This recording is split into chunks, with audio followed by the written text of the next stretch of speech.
Well, we're still having a great time working with the Disney villains line, and definitely, for me, the particular highlight has been the character we've just done, which is Malifacent, which of all those sort of Disney villains from watching these films as a kid and even as an adult was always the one that I kind of enjoyed the most. And I think it had a lot to do with the fact that there was sort of a dual kind of impersonification of this character, in the form that on one hand she's sort of this evil, regal queen with this just great, horned headdress and this gown that just spreads out, in every direction as far as the eye can see for the most part. And it's a great foreshadowing of the fact that later she can actually transform into a dragon, and all of the elements that are a part of her, I guess, semi-human incarnation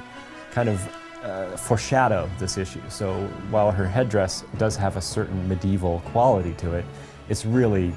symbolic for the horns that are part of her dragon head,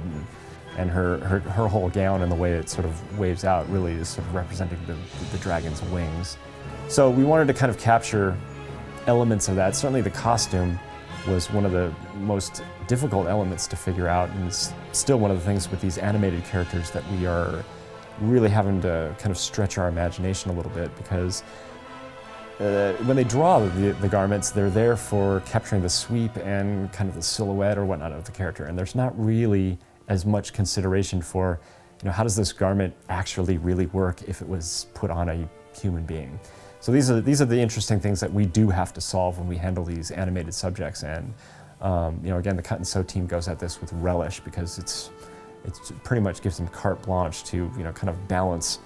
catching all the sort of lightning rod elements of what the garment looks like in the animation, but also kind of substantiating the garment a little bit more with some real fabric design to kind of make it work when it's placed on the figure. And the figure itself has just kind of a great imperious kind of pose. She's sort of gesturing off in sort of a lazy hand kind of pointed way that is almost dismissive as she gives her own, edicts on what's going to happen in regards to Sleeping Beauty.